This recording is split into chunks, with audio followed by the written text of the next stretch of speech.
இன்றைக்கு பாரத பிரதம மந்திரி ஸ்ரீ நரேந்திர மோடி அவர்களோடு வடகிழக்கு அரசியல் கட்சி தலைவர்கள் 45 நிமிடம் சந்திப்பு ஒன்று இடம்பெற்றிருக்கிறது. கொழும்பிலே ஹோட்டல் தாஜ் சமுத்ராவிலே இந்த சந்திப்பு நடந்தது.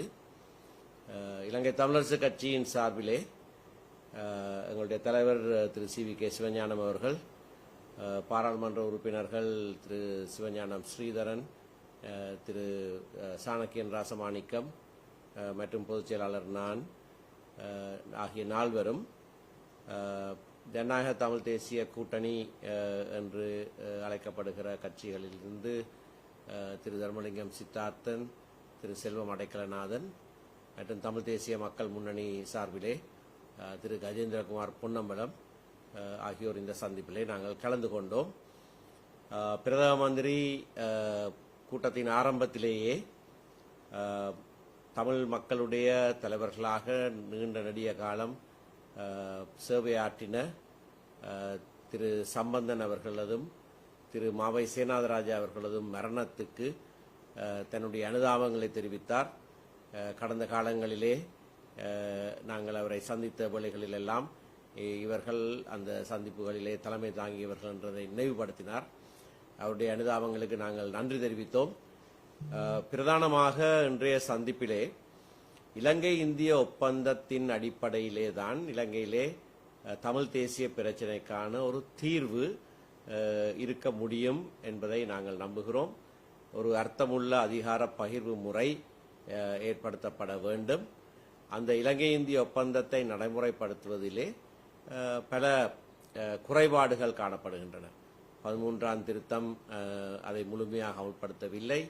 13ஆம் திருத்தம் கூட முழுமையாக அமல்படுத்தவில்லை. இது இரண்டு அரசாங்கங்களும் ஏற்றுக்கொண்ட ஒரு விடயம்.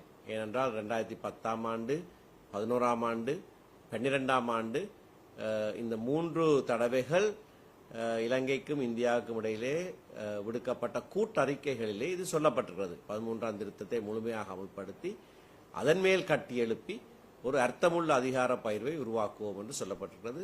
அது இன்னமும் செய்யப்படவில்லை. ஆகவே ஒரு புதிய அரசியலமைப்பின் மூலமாகவோ என்ன விதமாகவோ இலங்கை இந்திய ஒப்பந்தத்தின் அடிப்படையிலே ஒரு அர்த்தமுள்ள அதிகார பகிர்வு ஏற்படுத்தப்பட வேண்டும். எங்களுடைய கட்சியை பொறுத்தவரையிலே நாங்கள் சமஷ்டி கட்சி, எங்களுடைய கட்சியுடைய பேரே சமஷ்டி கட்சி. ஒரு சமஷ்டி முறையிலே தான் இந்த அர்த்தமுள்ள அதிகார பகிர்வு இருக்கும் என்று நாங்கள் நம்புகிறோம். அந்த இலக்கை நாங்கள் அடைகிற வரைக்கும் ஏற்கனவே இருக்கிற மாகாண சபை முறைமை நடைமுறைப்படுத்தப்பட வேண்டும். மாகாண சபைக்கான தேர்தல்கள் நடைபெறாமல் இழுத்தடிக்கப்படுகிறது. அது உடனடியாக நடைபெற வேண்டும். இன்று காலையிலே பிரதம மந்திரி ஸ்ரீ மோடி அவர்கள் இதை சொன்னதை நாங்கள் ஞாபகப்படுத்தியவருக்கு நன்றி தெரிவித்தோம். மாகாண சபை தேர்தல்களை பிற்போடுவதற்கு அரசாங்கம் எத்தனிக்கிறது என்று நாங்கள் சந்தேகிக்கிறோம். அதை உடனடியாக நடத்தப்பட வேண்டும். இந்தியா மட்டும்தான் இலங்கை தமிழர் விவகாரத்திலே எப்படியான தீர்வு ஏற்படுத்தப்பட வேண்டும் என்பதை இலங்கை அரசாங்கத்தோடு இணங்கி ஒரு சர்வதேச ஒப்பந்தமும் இன்று வரைக்கும் அமுலில் இருக்கிறது. அதை முழுமையாக அமல்படுத்த வேண்டிய பொறுப்பு, அந்த பாரம் இந்தியாவிடத்திலே தங்கியிருக்கிறது. நாங்கள் இந்தியாவிடத்திலே அதனை எதிர்பார்க்கிறோம் என்று சொல்லியிருந்தோம். எங்களுடைய மக்களுடைய நிலங்கள் அபகரிக்கப்படுகிற விடயங்கள், விசேடமாக இந்து கோயில்கள் இருந்த இடங்களிலே பௌத்த விகாரைகள் கட்டப்படுகிறது. அதற்கான உதாரணங்கள் சிலவற்றை நாங்கள் சொல்லியிருந்தோம். அப்படியான நிகழ்வுகள் நடைபெறாமல் தடுப்பதற்கும் இலங்கைக்கும் இந்தியாவுக்குமான தொடர்பாடல், ராமேஸ்வரம் மூலமான படகு சேவை, இப்பொழுது காங்கேசன்துறையில் இருந்து சேவை, பலாலி விமான நிலையம், மற்ற விமான நிலையங்கள் போன்ற அந்த தொடர்பாடல் வலுப்பெற வேண்டும். இந்திய மூலதனங்கள் இலங்கைக்கு வர வேண்டும். இந்தியாவிலே தற்போது அகதிகளாக வாழுகிற இலங்கை தமிழ் மக்கள் மீள குடியேற்றப்படுத்த இங்கே வந்து மீள குடி அமர்வதற்கு ஏற்ற விதமான நடவடிக்கைகள் செய்யப்பட வேண்டும். இலங்கை இந்திய மீனவர் பிரச்சனையையும் நாங்கள் மிக முக்கியமான விடயமாக பிரதம மந்திரிக்கு சொல்லியிருக்கிறோம். இந்த விவகாரம் சம்பந்தமாக இழுவை படகு முறைமை சுற்றுச்சூழலுக்கு பாதகமானது, அது தடுக்கப்பட வேண்டும் என்று ஸ்ரீமதி சுஷ்மா ஸ்வராஜ் தலைமையிலே டெல்லியிலே நடந்த கூட்டத்திலே 2016 ஆண்டிலே இணங்கப்பட்டது. 2 அரசாங்கங்களும் கூட்டறிக்கை விடுத்திருக்கின்றன.